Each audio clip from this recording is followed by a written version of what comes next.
All right, this is your brother Issachar coming at you with another lesson. First off, I'm going to give all praises to Yahweh, Bahasham, Yahweh Shai, Bahasham, Rakak Wadash. Double honors to the apostles of the great millstones to learn this truth from. Honors to the elders and brothers out there pushing this word through the four corners of the earth within truth and sincerity. And shalom to the Akwat that's listening and learning. Today's video is going to be entitled, We're Living in the Times of Uproars. All right, it's going to be entitled, We're Living in the Times of Uproars. Now, I got inspired to do this lesson because of the recent events that's been going on within the past week or so. All right, you had the protest that was going on, the No Kings right here, protest that's been happening. You've been having the protests and the people going out to the streets because of the ICE situation that's been going on in Los Angeles, and a lot of people took it to the streets outside of Los Angeles. I believe it's pretty much across the whole country. All right, the whole country. It was in all of the major cities because of what's going on with the Northern Kingdom. All right, and a lot of people are getting upset with Trump's right here against Trump administration. All right, a lot of people are getting upset with what he's doing with this country, man. And these are the times we living in, and these are one of the times to let you know, or one of the signs to let you know that we're getting near the end, man. Because the scriptures speak about that in the second Esdras. It tells us to measure the times so we can know what's getting ready to happen. All right. So I'm just going to play a little bit of this video right here, and then we're going to grab a few scriptures, man, because it's getting real out here, man. It's definitely getting real, and a lot of people are starting to realize what the the future of America holds, man. So let's go ahead and play a little bit of this video, then we're going to grab a few scriptures. So let's get to it. There have been rallies across the country opposing President Trump's agenda on the day of the president's military parade. They cap a week of demonstrations against immigration raids that began in Los Angeles and spread nationwide. Today's events in about 2,000 cities and towns were organized by the No Kings movement, which calls the administration's actions authoritarian. There were rallies near Mr. Trump's Mar-a-Lago residence in West Palm Beach, Florida. No ICE! No KKK! No fascist USA! In Boston, where it was raining. In Atlanta, with Proud Boy counter-protesters looking on, and in Philadelphia at the flagship No Kings rally. Local officials urged protesters to demonstrate peacefully and avoid blocking roads. The No Kings protests were organized by a coalition of groups. Lisa Gilbert is co-president of one of them, Public Citizen, a progressive advocacy group. Lisa, what have you been hearing from across the country about crowd turnout and that sort of thing? It's been amazing. We've seen, as you mentioned, 2,000 plus events, millions of people turning out peacefully to say, in America, we don't have a king. In America, we're a democracy. It's been amazing and inspiring, frankly. So no reports of any problems, no violence, no counter-protesters? Very limited counter-protesting and absolutely no violence. We've been very clear with folks, events. Everyone is turning out with the same message that we've seen authoritarian excess and corruption in the Trump administration. We're watching them crack down on free speech, detaining people for political positions, and that's just not what America is all about. And people have really hewed to that message and been very clear and safe. There was no Kings event scheduled for Washington. Why was that? That's right.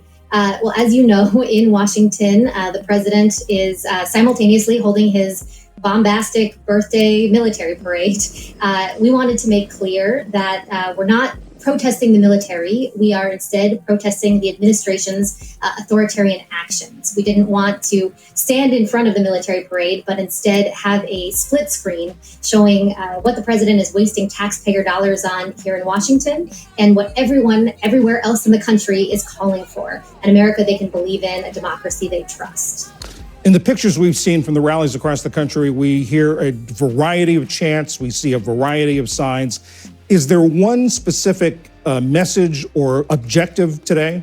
I mean, I think the main message is just they've gone too far. You know, America is predicated on the idea that we all have a voice. We all have a say. We've been watching attacks on universities, on nonprofits, on judges. You know, this is not the America we know. And I think people are truly fed up and wanted to gather to say just that. In America, we do not have a king. This follows the hands-off protest in April, the May Day protest. Are there more planned? What's next for this coalition? It's a great question. Yes, it's been a crescendo of action. I think more and more people, each time we organize, turn out and show their discomfort with what is happening in our country. Looking ahead, we'll see organizing on Juneteenth. We'll see organizing on later on in the summer around Labor Day. We expect to organize whenever we need to in a rapid response manner as well. Obviously, it's been a challenging week with what has been happening in California. We're worried about what the administration has been doing. So I would anticipate the crescendo will continue and we'll see more and more organizing and people out in the streets. I have to ask you, as you may know, there was a terrible attack on lawmakers in Minnesota today, a targeted attack, according to the governor. Do you have any concerns about the rhetoric as you protest on both sides, the rhetoric being incendiary?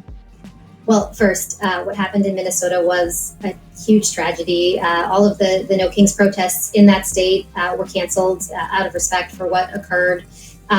Certainly, I can only speak for what's happening on our side, the side that is talking about democracy. I think we're being very clear. Our messaging is about, what we actually want the country to stand for. It's not violent. It's peaceful in every regard. And so we can only control that. And we're trying very hard to do so. Lisa Gilbert, thank you very much. Thanks for having me. So you heard what they said. Like, everybody believes that America doesn't have a king, and they don't have a king, man.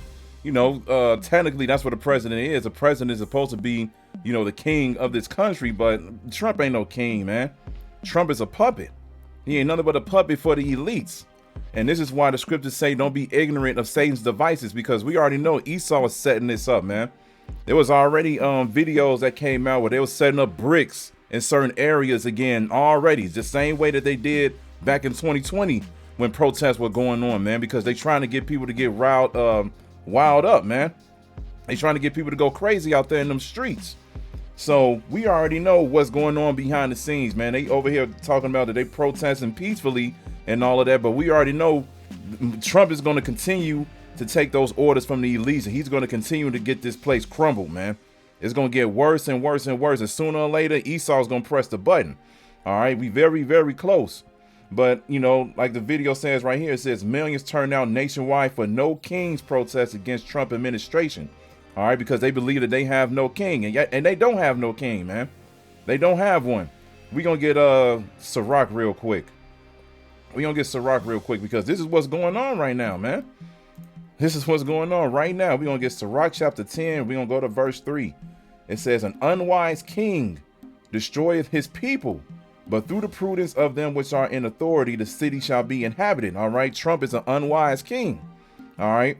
He's doing things that's making the people go crazy. He's making the people mourn right now. Just like it says in Proverbs 29:2. All right. The people are mourning right now. And this house is divided. These people are divided, man. You got one people standing over fighting for one thing. You got another people on the right side standing for another. People are not together at all. All right. But Trump is destroying this country, which is his people, because he's supposed to be the so-called ruler of this country right now. All right. So again, it says an unwise king destroy his people, but through the prudence of them which are in authority, the city shall be inhabited. The power of the earth is in the hand of the Lord, and in due time he will set over it one that is profitable, and that's going to be Yahushua. All right. Right now, the earth is given into the hands of the wicked, which is Esau, the so-called white man. All right. He's in authority, and he's destroying the earth, literally. He's destroying the earth with pollution. He's destroying the earth with the food. He's destroying the earth with his decision making. All right. We definitely need new management in the earth, and that new management is going to come from Yahushua. He's going to be the one that is profitable. He's going to be the one that's going to bring back the beauty of the earth, and he's going to bring back righteousness through the commandments, statutes, and laws. All right. But like I said, we can't be ignorant of Satan's devices. And this is why, this is going to come out a lot the closer and closer we get to the end. This is Revelation chapter 12, verse 12. It says, therefore rejoice, ye heavens, and ye that dwell in them. Woe to the inhabitants of the earth and of the sea, for the devil is come down unto you, having great wrath, because he knoweth that he hath but a short time. Esau knows that he doesn't have too much longer to rule this earth. So he's literally setting everything up so he could bring in his NWO. All right. And that's why, I was watching a brother Kazakh video a couple of days ago, and he said the MOTB has to come, because, you know, we seeing things going on with Iran and Israel right now. And, you know, with the bombings and all of that. And we seeing these protests go on. So we already know that things are heating up. All right. But the main thing is, before anything goes full blown, the chip got to come, man. The chip got to be here. The chip has to become mandatory. And then once the chip is mandatory, then that's when everything else falls into place. But right now we're living in the times of uproars. We're living in the beginning of sorrows. All right. So Esau is getting ready to bring great wrath, which is starting with this. Like I said, with these protests and everything, Esau is setting this up, man. He's setting all of this stuff up. Like I said, with the placing the bricks in certain areas so people can grab it and start, you know, breaking windows and everything. He got certain people out there that's literally working and setting up these protests on purpose. All right.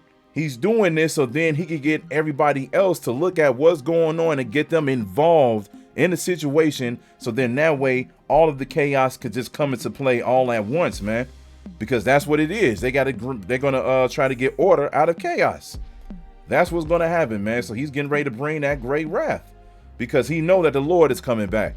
And once the Lord comes back, that's it for him, because it ain't gonna be nothing that he can do against the Lord at all.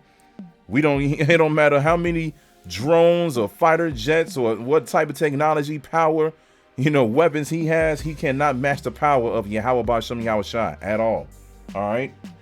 So let's get we're gonna get 2nd Ezra 15, because like I said, these are the times that we living in right here. We're gonna get 2nd Ezra 15, and then we're gonna go to verse 14.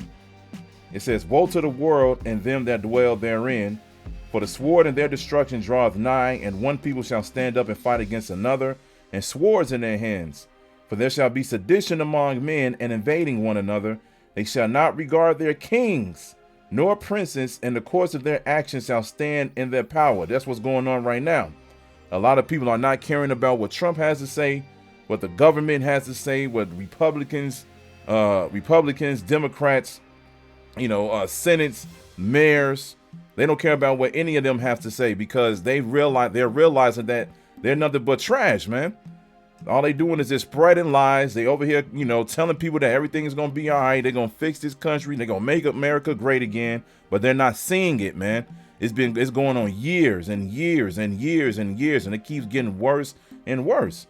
So people are going to start to realize that, hey, they full of shit. Then the next thing you know, they're going to take it to the streets just like they're doing now, but it's going to be on a greater scale. All right. Verse 17, it says, "A man shall desire to go into a city and shall not be able. For because of their pride, the cities shall be troubled, the houses shall be destroyed, and men shall be afraid." This is going to be Jacob's trouble right here, man. Because like I said, it's going to get worse. The famine is going to happen. More and more businesses are going to close down. More and more people are going to lose their jobs. Because the more and more that we go into the future, the worse that it's going to get, man. All right.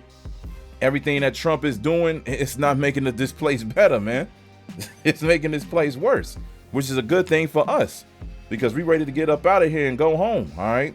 So now let's get 2nd Ezra chapter 9 that I was talking about earlier. We're going to get 2nd Ezra chapter 9 and start at verse 1. It says, "He answered me then and said, Measure thou the time diligently in itself, and when thou seest part of the signs past, which I have told thee before, then shalt thou understand that it is the very same time wherein the highest will begin to visit the world which he made." This is, like I said, this is a sign to let us know that the Lord is coming back. All right. We're supposed to pay attention to prophecy, which I'm going to get in a little while too. We're supposed to pay attention to what's going on in the world, so then we can know what's happening and exactly what's going on, so we can know exactly when the Lord is coming back. That way we can stay right within the spirit, man. Verse 3, it says, "Therefore, when there shall be seen earthquakes and uproars of the people in the world," and that's exactly what we're seeing right now with all of these protests going on. It says, "Then shalt thou well understand that the Most High spake of those things from the days that were before thee, even from the beginning. For like as all that is made in the world hath a beginning and an end, and the end is manifest." It's close, man. The end is close, because these are one of the signs that let us know. It says earthquakes and uproars of the people. We're seeing the uproars of the people right now, man, right now. Verse 7, it says, "Even so the times also of the highest have plain beginnings, and wonder and powerful works, and endings and effects and signs. All right, so the Most High is giving us signs to let us know what times we living in, man. He's letting us know that he's getting ready to visit the earth. It's getting ready to get real out here. It's already real, but it's about to get realer. All right, the Most High is about to do something serious in this earth. Let's get one last scripture and close it out. We're gonna go back to Sirach, and then we're gonna get chapter 39.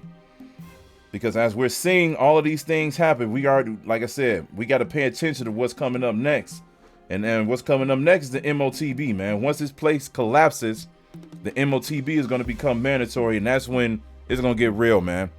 That's when martial law is going to happen. That's when everything is going to shut down. FEMA camps are going to be established. People are going to realize what type of life they're living in, which is going to be Jacob's trouble.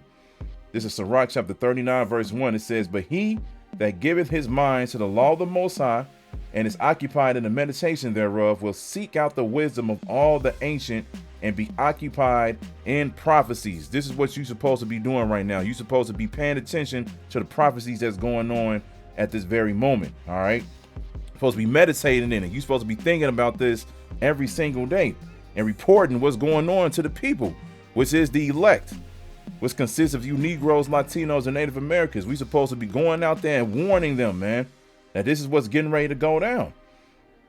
We supposed to give our mind to the law of the Most High. We supposed to be meditating on Yahweh B'Shem Yahushua every single day. And we supposed to be paying attention to the prophecies. It says, "He will keep the sayings of the renowned men, and where subtle parables are, he will be there also. He will seek out the secrets of grave sentences, and be conversant in dark parables. He shall serve among great men, and appear before princes. He will travel through strange countries, for he hath tried the good and the evil among men." All right, so this is what we're doing right now, man. We're paying attention to what's going on, and we're reporting it. You know, they got smiles on their faces and everything like that, talking about, you know, we're doing things peacefully. You know, we deserve to have a voice. We're getting tired of what's going on, and, you know, we just want President Trump and his administration to realize that they need to make better decisions, so forth, and so on. But this is going to disappear, man. This is going to disappear. You're just going to see nothing but angry faces. People going to put on those apocalypse masks. You know, that outfit people be wearing. They be wearing the sunglasses. They be having the little bandanas over their mouth and everything, like the Jay-Z and Kanye video back in the day. I keep forgetting the name of that song. But, you know, when they go throwing Molotovs and everything like that, man, this is going to disappear, man. People going to look at this and like, man, get the fuck out of here with this. They're not going to care about this at all, man. They're going to look at these videos. They're going to instantly click the thumbs down button. It's going to get real, man. So at the end of the day, we supposed to be occupied in prophecy and realize what's going on, man. And we supposed to be repenting daily and getting better within the spirit, because we don't want to get caught up out here, man. Because once Esau presses the button through the power of Yahweh B'Shem Yahushua, that's going to be it, man.